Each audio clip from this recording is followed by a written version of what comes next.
有先王以至日闭关，商女不行的说法，意思是说这一天呢，黑夜最长，最好是休养生息。古人认为呢，冬至是计算24节气的起点。冬至，白天最短，黑夜最长的一天。就算黑夜再漫长，也会有日出的时候。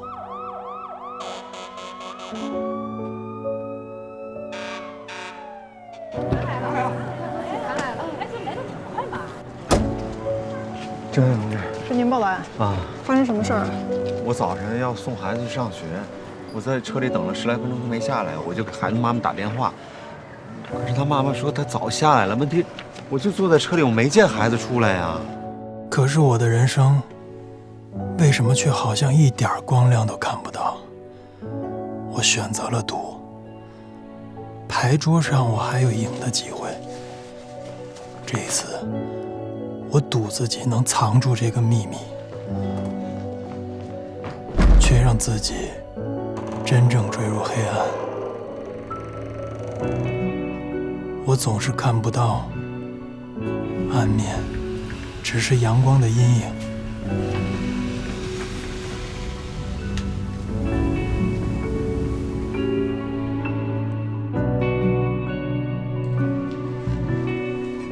日行难至，冬至过后，太阳回升，白昼一天比一天长。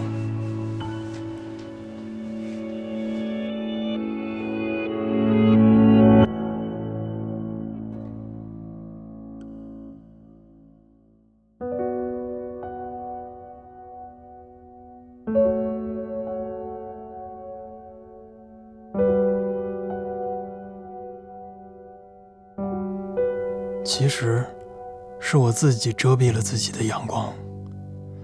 我要找回自己的光亮。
干了些什么？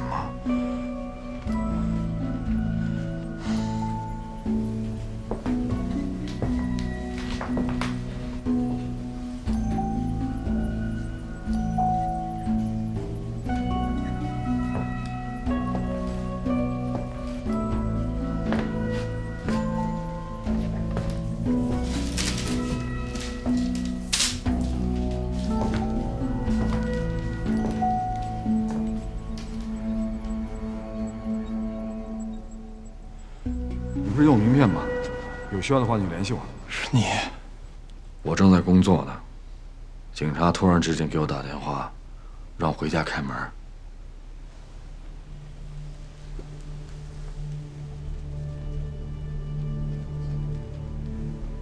他睡了。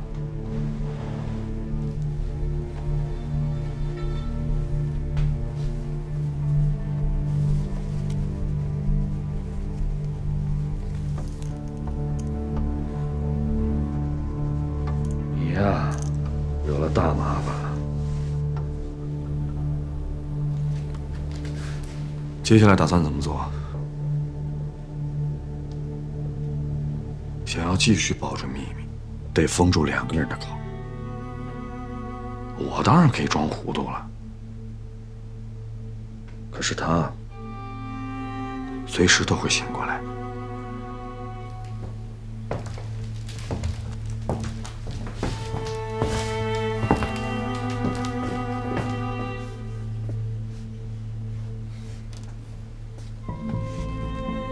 坐下歇会儿吧，别站着了。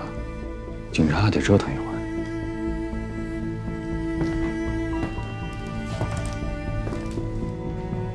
里边那个是你爸？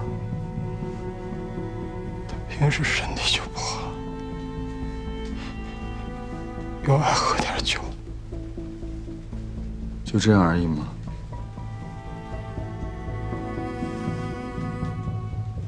既然如此，你为什么要这么处理呢？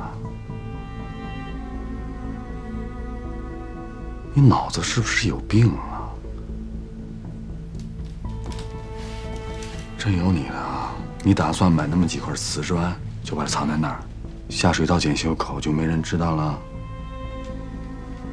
你不懂装修，早晚会被发现的。如果有需要，尽管开口，我能帮你。但是在这之前，你得把他先安顿好。警察现在虽然在隔壁大院忙活着，但是谁敢保障他们会不会找到这儿来啊？你现在这个烂摊子已经没法收拾了，尸体损毁，外加意外伤害，你得在里边待上好一阵子呢。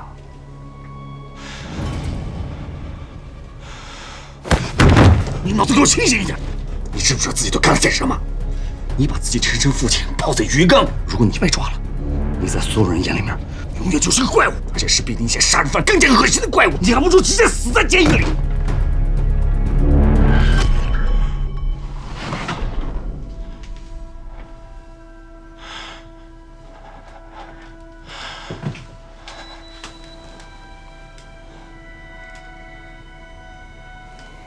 想不想变成那样啊？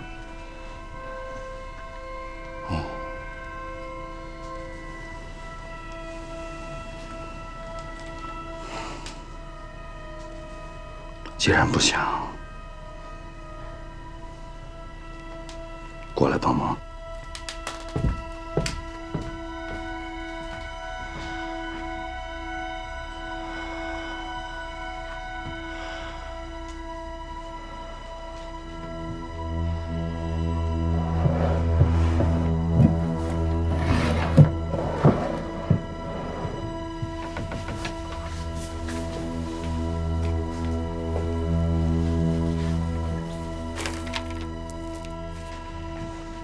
这干什么用呢？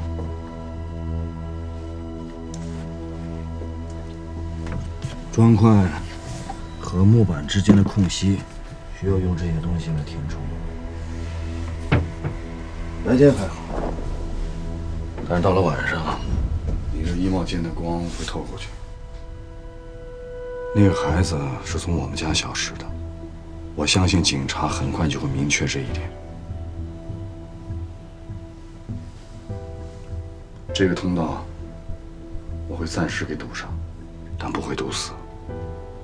等警察不再盯着我了，我很快会再回来，帮你解决好这件事情。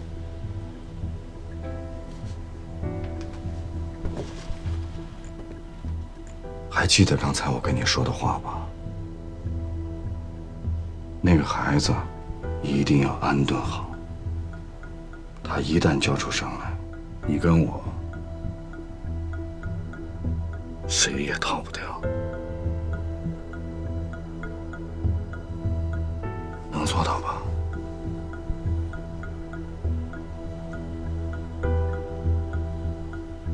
我劝你今天就在家待着，哪儿都不要去，任何人敲门都别开，明白吗？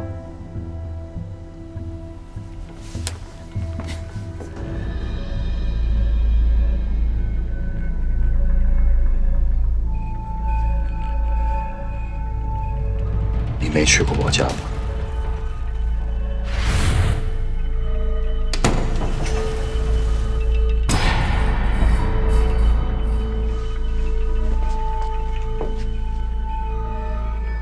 这件事情出现任何的差错，不光是你，别人会用看怪物一样的眼光去看待你的家人。你有老婆孩子吧？你好，赵若梅。你不为他们考虑一下吗？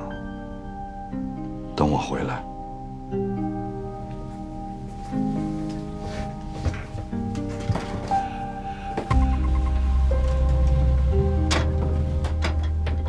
那天那个窗户是从外面被打开的，得一手攀着窗，一手用特别精细的工具把窗打开。挺有眼光啊！这款砖整个市场比较少见，估计也只有我们家有。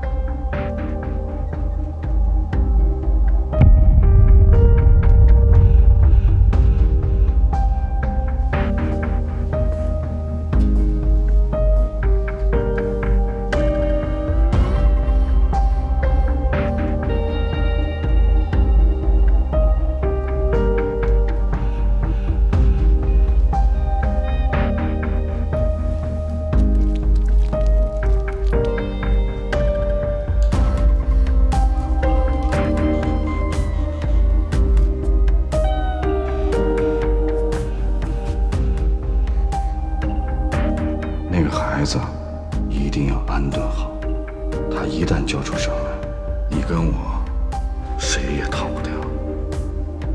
我还会有将来吗？即便成功掩埋了父亲的秘密，我就会有将来吗？一个连过去都要消失的人，还谈什么将来？这孩子呢？他应该有将来吗？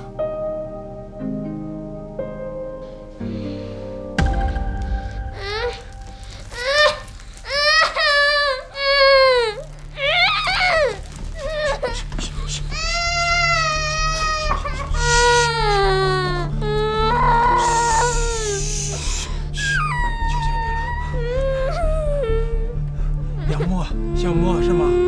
是小莫吗？小莫，听叔叔说啊，小莫今天怎么不乖，没有去上学呢？是不是没有去上学？小莫，你还记得叔叔吗？有一天在楼下，你在找小黑狗，小黑狗，有一天晚上看见叔叔了，记得吗？别哭，别哭，叔叔，我问你一个问题好吗？告诉叔叔，那为什么会有一个洞啊？你以前来过吗？你不哭了，叔叔给你把这个拿掉，好不好？答应叔叔，你保证不喊叫，叔叔给你拿下来，可以吗？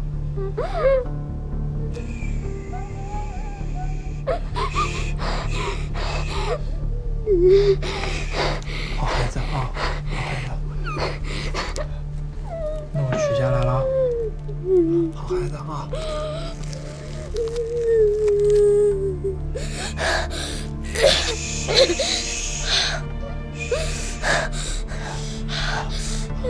刚才保证过了，对不对？是吧？那对面是你们家吗？啊？你住在这个小区里吗？隔壁单元吗？1单元吗？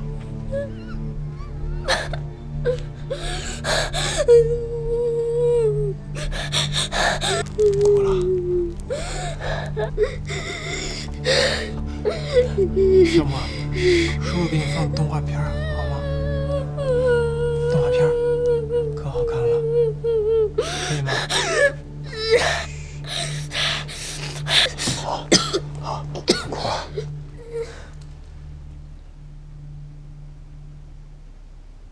不要总是用这种眼神盯着我了，一定要谴责我没良心。能让我回去吗？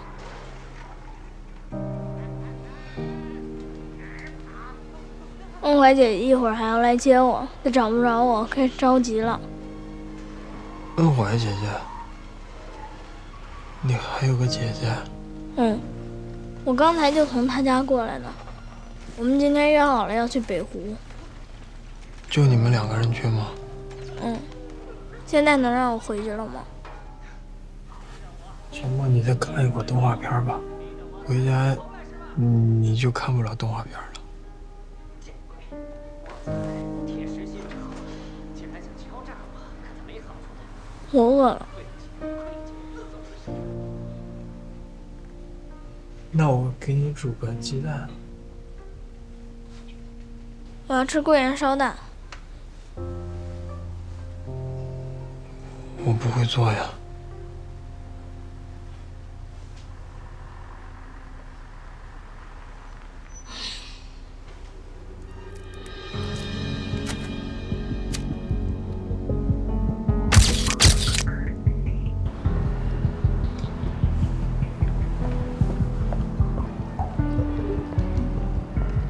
姐，这孩子身上都发生这么大事儿，这当爹的还想着外边的生意呢。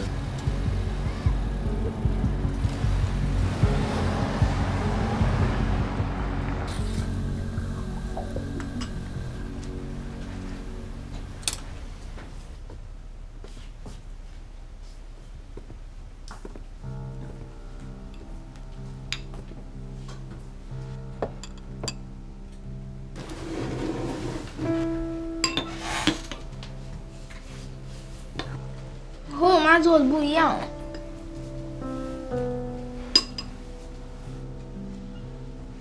只是看起来不一样。你尝尝。你不吃吗？就一碗。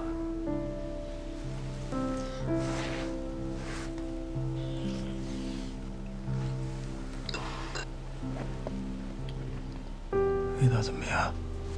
这还能让我回去吗？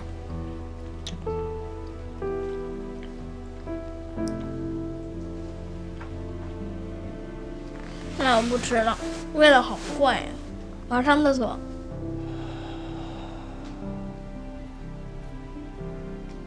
那你去吧。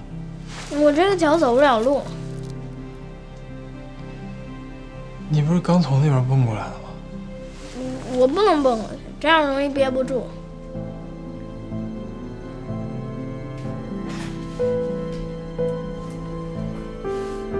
你给我滚！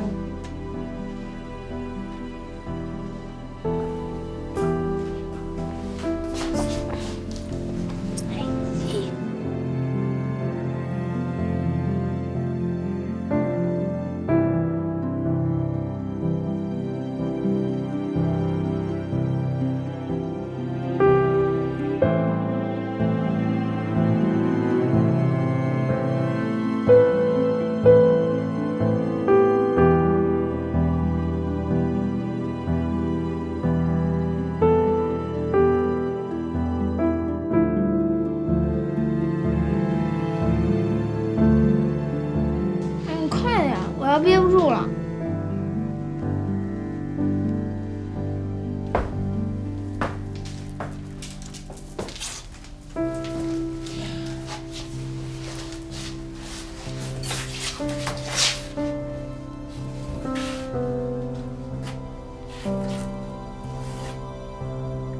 你出去，我要上厕所。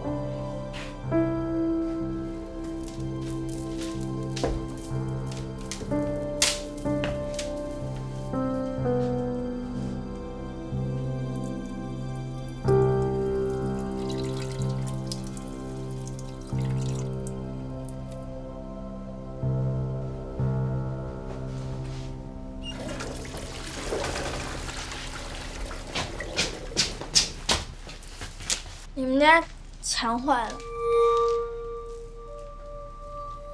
是你砸的吗？那你为什么要砸墙？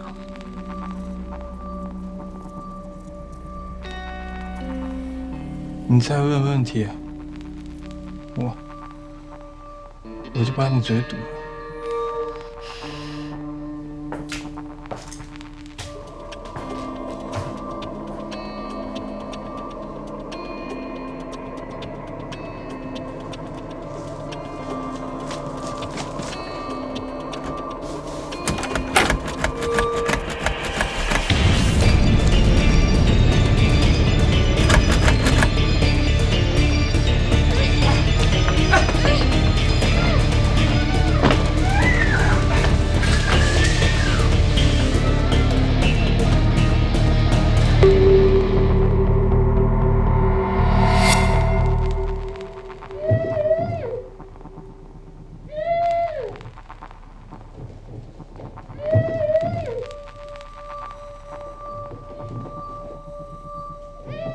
这个通道我会暂时给堵上，但不会堵死。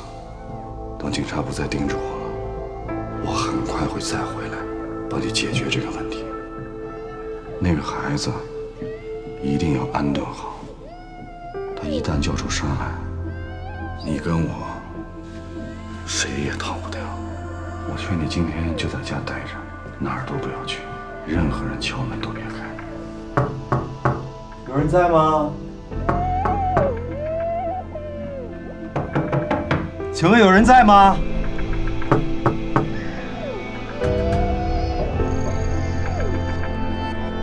这件事情出现任何的差错，不光是你，别人会用看怪物一样的眼光去看待你的家人。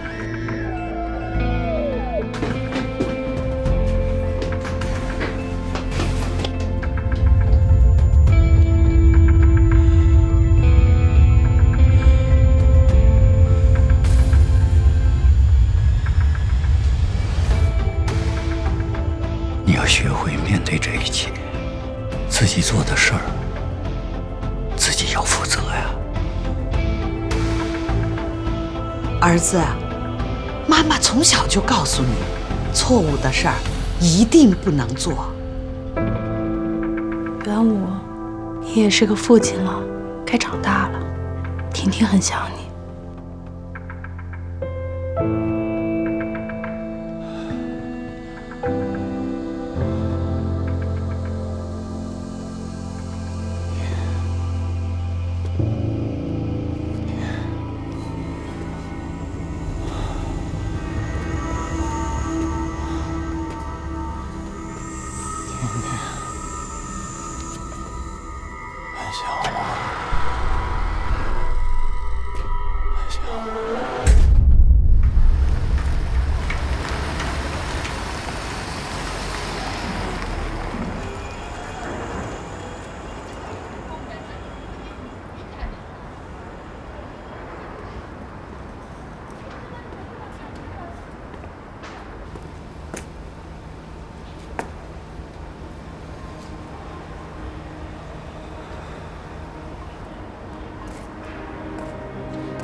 婷婷，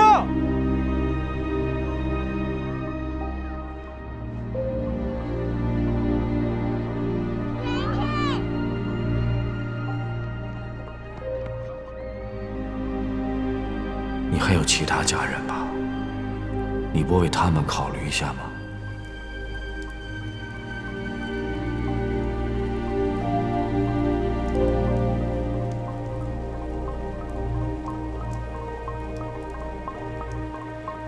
元武，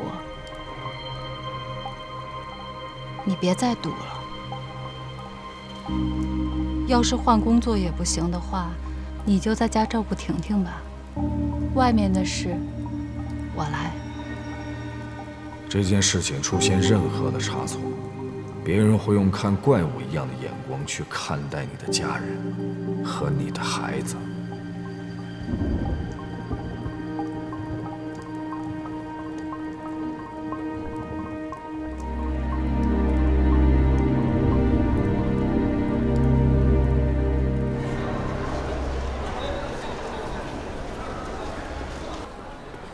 刚刚那家餐厅还挺好吃的哈，我们以后可以再来。那家的菜做的还挺好看的。你是不是觉得不太实惠啊？没有没有，吃饭嘛，你吃了高兴就值了。哎，吴俊，我送你件衣服吧。不用，我挺多衣服的。你帮我那么多忙，我送你件衣服不是很正常吗？楚平真不用。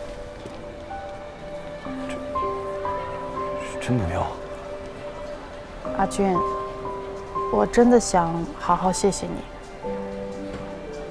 走吧。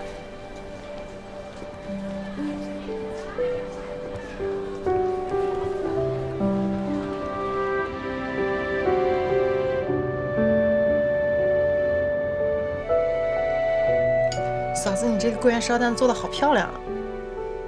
你要是想学，下次我教你。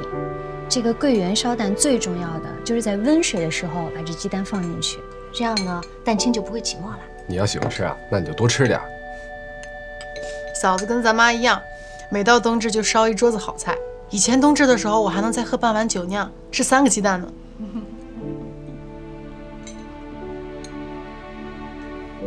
平平啊，是不是谈恋爱了？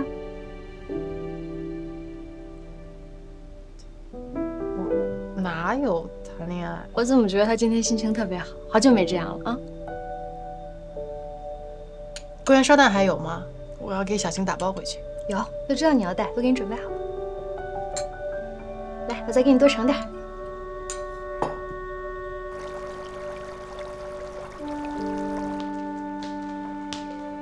你在这忙什么呢？在公司也是，抱着手机就是一天。我给你这桂圆烧蛋，你都没动啊？朋友家的孩子丢了，我手机上群多，我看能不能帮忙找到什么线索。什么朋友啊？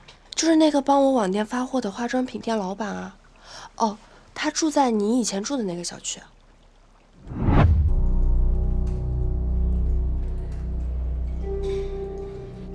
啊？他们家孩子还没找着啊？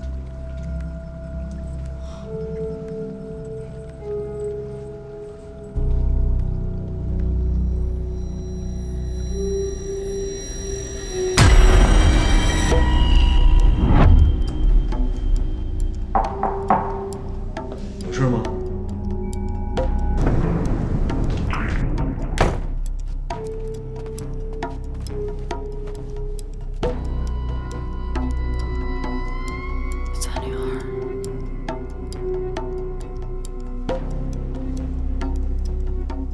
喂，吴俊，我想见你一下。这张图有什么问题吗？如果我没有记错，那个孩子消失的房间应该是1单元302。我第一次去的时候就发现他家的客厅和餐厅是打通的，因为是连排的老公房，所以虽然我们是不同的单元，但其实只有1墙之隔。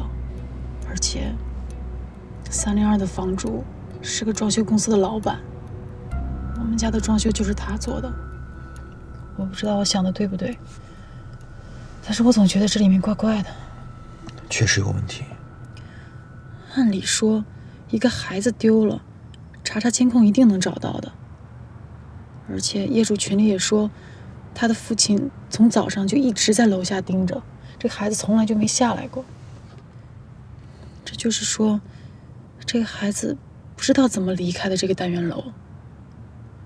而我这边恰好相反，有人进过我的房间，他却不知道怎么进去的。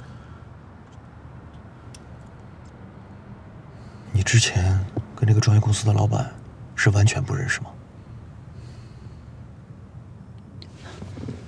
这个是之前设计的户型图。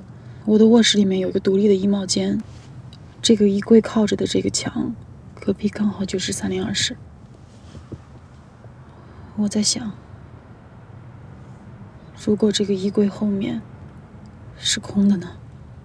如果房子是他装修的，想要做到这一点，一点都不难。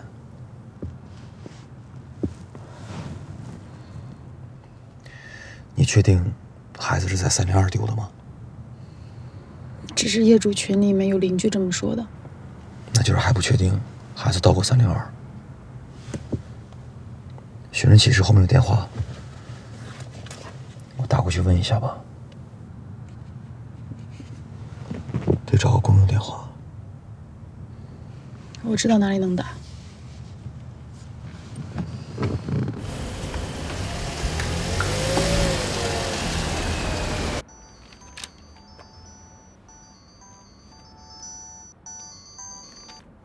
张警官，是我默默的消息了吗？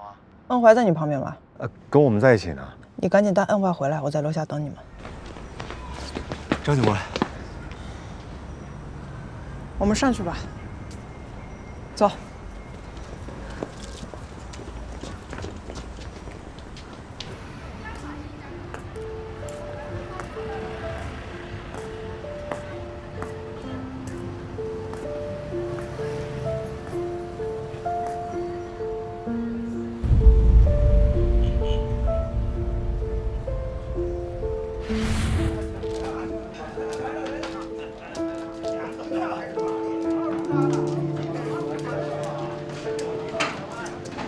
小红啊，你现在多好的年纪啊，应该是结婚的时候呀。哎，喜欢什么类型的男孩？姐帮你物色物色。谢谢姐啊。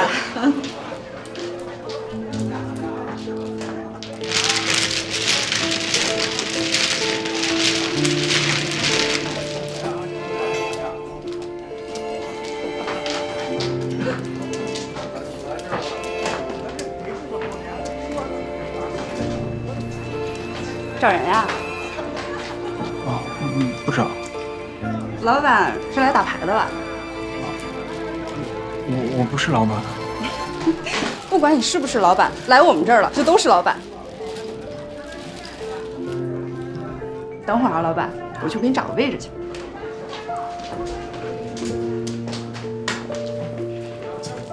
涛哥，你们那边还有几把啊？别急，说对了。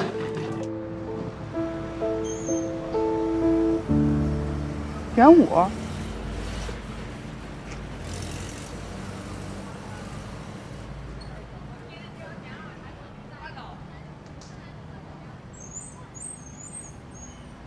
去吃点东西吧，我还欠你顿饭呢。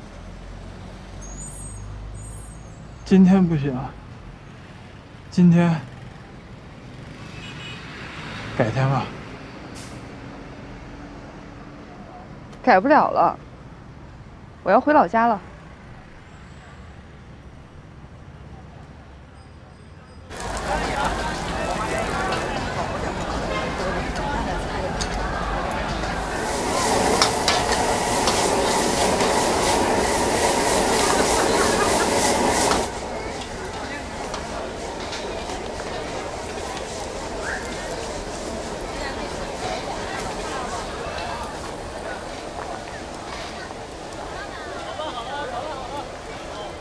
你不会是吸毒被抓了吧？我没有啊。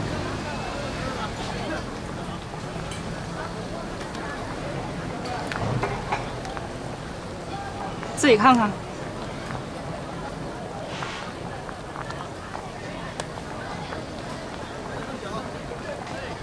你爸还没回来啊？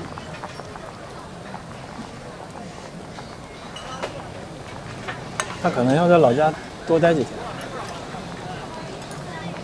那你估计还得再受时间。不是因为那个。那跟什么有关系啊？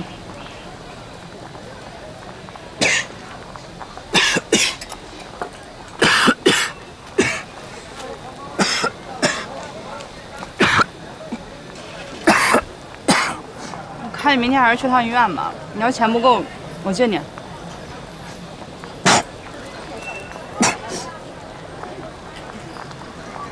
卡了个刺儿。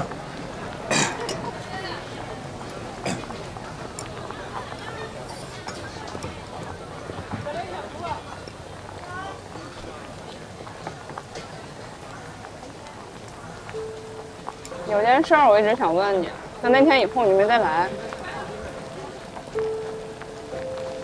你是不是偷拿你爸钱了？什么意思？那天你赌的2000块钱都是崭新的100元大钞，折着呱呱响。所以呢？那个钱不像是取款机提的，提的不可能都是新钞，就像是特意去柜台换的。但是你都不像是会提要求的人，钱只能是你爸的。是我忘的，我爸给我的。你别骗我，那钱像是送礼的。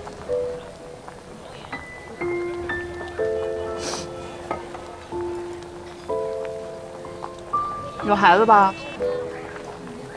快过年了，要送钱呢，得送新钱。如果家里老人特别心疼孩子，就会在年关之前提前把钱给还了。所以那个钱是你孩子压岁钱吧？幸亏你那天赌赢了，钱放回去了吧？这鱼太辣了，喝点水。莲雾，其实我第一次在大有棋盘时看到你，我就觉得看到了我自己。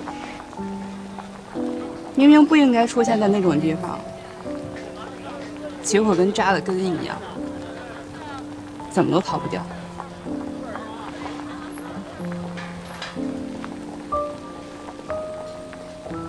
我不想烂在那儿，希望你也一样，别再去赌了。还好那里被举报了。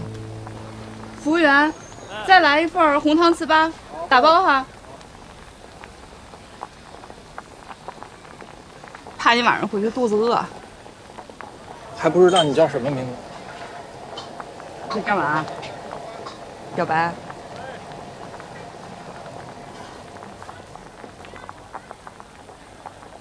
有人说，这命就像牌局，有人抓一手好牌，高开低走，打个稀烂；有人抓一手烂牌，却沉稳冷静，能逆风翻盘。命运只负责洗牌，但真正打牌的是我们自己。拿着好牌，打赢了，不值得骄傲；但抽一手烂牌，还能打赢，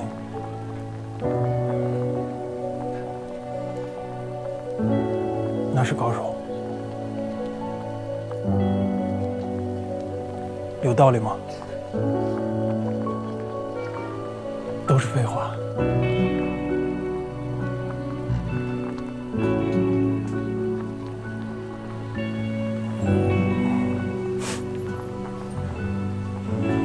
我总是有一种错觉，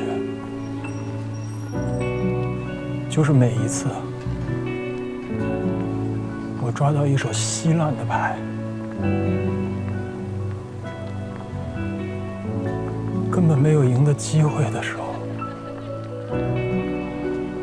我会突然觉得，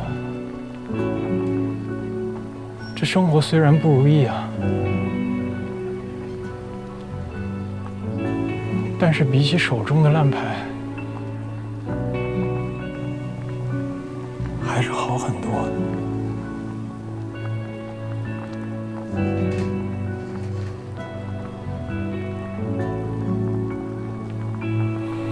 我牌不错，没打好。雨燕，我叫熊雨燕。元武，午就是中午，是一天中最温暖的时候。你父母肯定希望你做一个阳光正直的人，才给你起的这个名字。先碰撞吃吧。谢谢啊。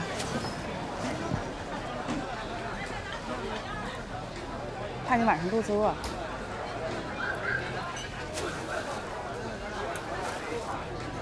记住了。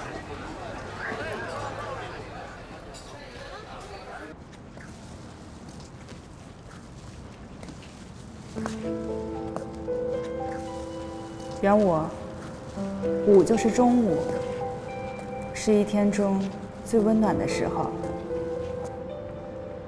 你父母肯定希望你做一个阳光正直的人，才给你起的这个名字。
喂，你好。是这样，我在青兰园捡到一个学生证，我看过一个学生启事，怕是您家的孩子，但我这个名字有点看不清楚了。想跟您核对一下地址信息。青兰园小区17号楼1单元401，是这个吗？对不起，不是。你先问问他，那个孩子进的哪个邻居家，怎么进去的，有没有人看到他出来？喂。您先别着急。我听说这个孩子是不是进去过一个邻居家？请问您知道进去的是哪一户吗？302。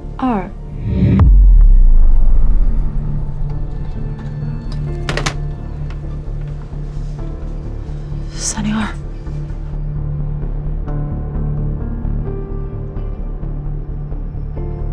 报警吧。想清楚了吗？怎么解释你的推测？瞒是瞒不住的，警察搞不好会怀疑我们跟孩子的失踪有关。你要是坦白明说，你的事情大家就都知道了。那怎么办？这个推测现在还有很大的疑问。你的那间房子现在不是住着人的吗？那个腿脚不便、从不出门的老人，如果有人钻过来，他应该就发现了。他为什么不报警啊？那个老人前2天回家了，现在只有他儿子住在里面。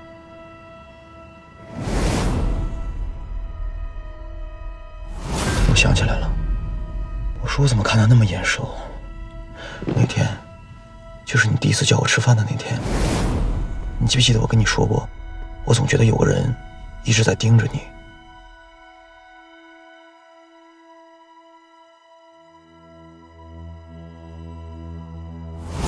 那个人就是你家租客。啊？你说他一直在跟踪我啊？你不会看错了吧？不会，就是他。阿俊，要不你陪我去看一眼好不好？我越想越觉得不对劲，我不想让那个孩子出事儿。好，备用钥匙带了吧？嗯。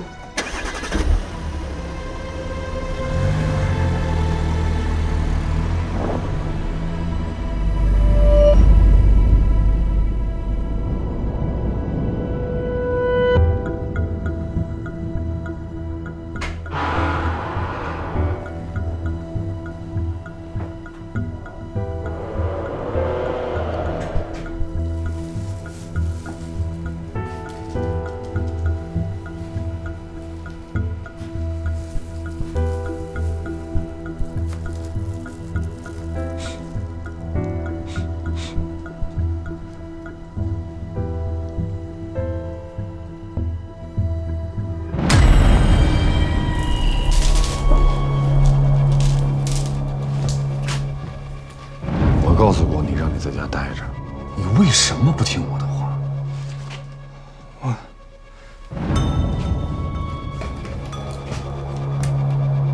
我走的时候明明告诉过你，让你把这个孩子安顿好。没想到你竟然跑出去了。放心，这孩子一时半会儿醒不了。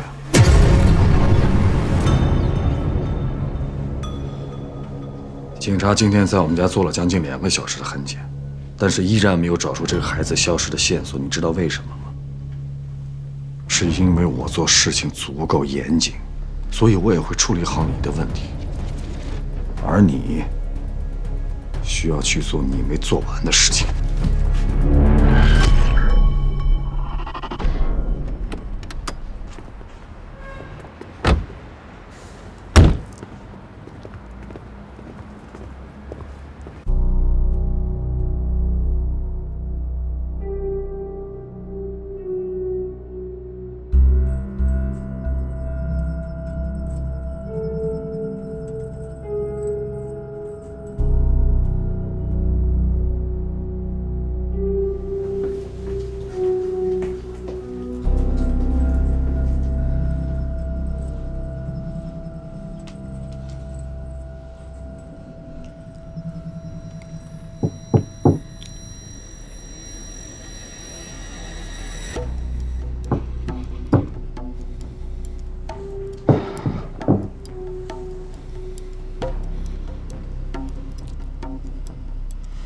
钥匙给我。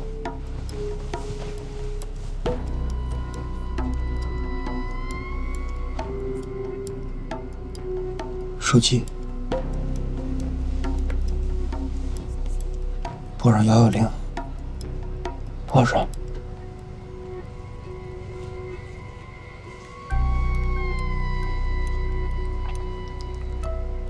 一会儿我开了门，万一有什么情况。 别管我，报警跑。啊！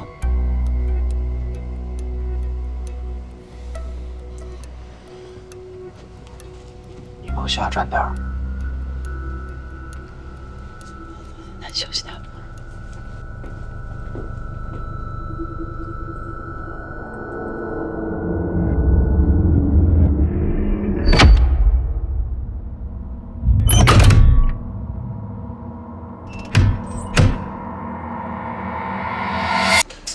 哎，你们这小区不光监控安的不够，质量也这么差？物业公司省钱嘛。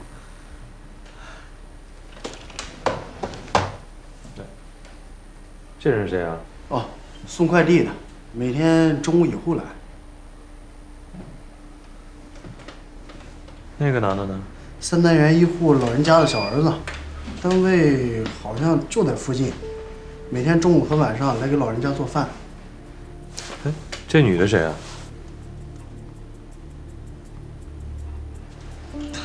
警察同志，我是小区保安，但青兰园这老小区进进出出人都不登记，这有些我也没见过。行，那把你没见过的都记下来。啊。哦。姐，这今天的监控也看完了，有不认识的，待会儿拿所里去核实。但是这么做能找到第三人吗？杨默的失踪跟许安镇必定存在着某种联系。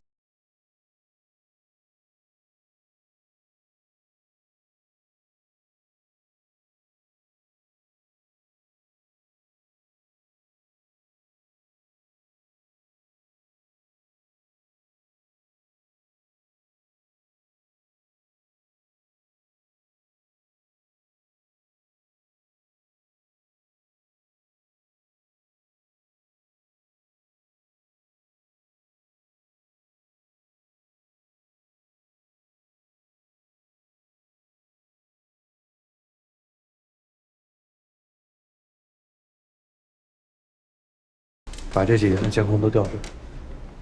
哦。哎，就这个人，以前经常到我们店里面来，现在来的少了。这能放大吗？啊。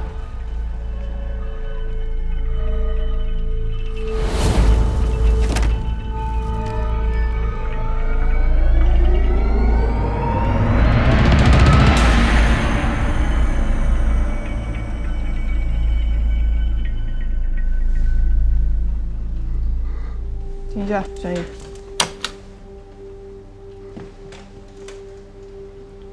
这人你认识吗？不认识。下班，这边我来。哎，这人你认识？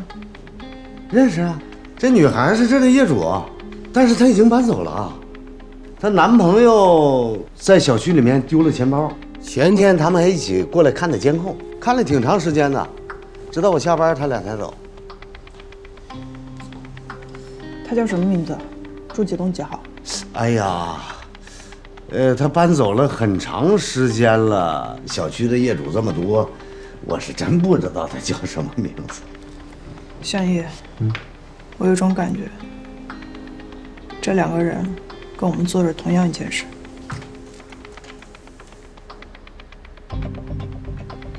哎，张警官，我跟你反映个情况，今天陶芳刚才接了个电话，那个一个女的，先是说她捡了一个学生证，然后后来又问默默是在哪个房间丢的，我们打回去是一个公用电话，我们刚过去查的监控是这个女的，她好像是我们小区17号楼2单元的。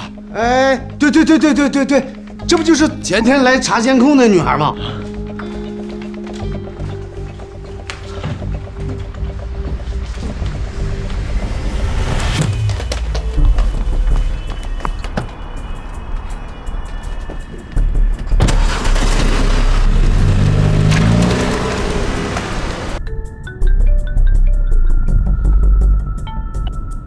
在路上了。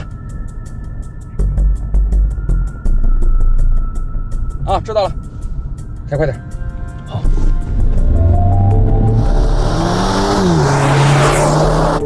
姐，查到了，他叫林楚平，是2单元301的业主。我刚才给他打电话，他没接，所以我联系了他哥。陆队也在来的路上了。这个301已经被租出去了，租户叫袁平安，原来是州县船厂的一个工作人员。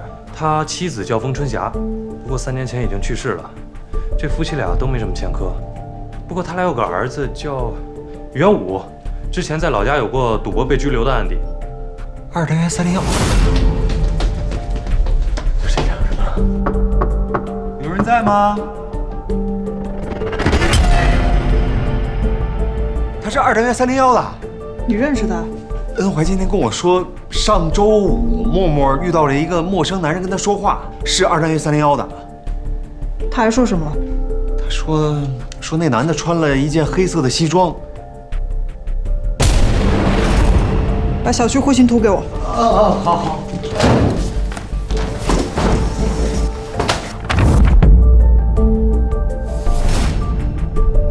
杨默进入许安镇卧室的时候，这个门必然是开着的，外面的房门都没有杨默的指纹，这能说明一点，是这个第三人关上了房门。